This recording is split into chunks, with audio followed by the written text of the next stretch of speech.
Abu ci gaba da kuka.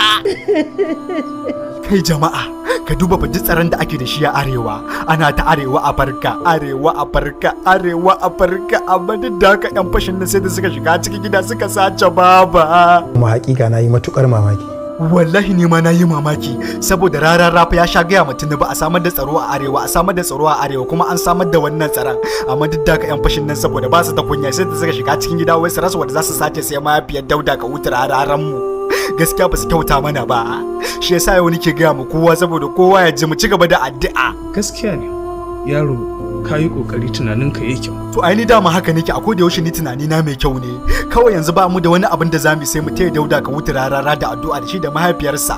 Allah ya dawo da ita lafiya, ba abin da zamu sai addu'a. Ni na ga kaman hakan ma yafi garanti. Asalin garanti ma kuwa, saboda addu'a ba ta faɗi kasa banza.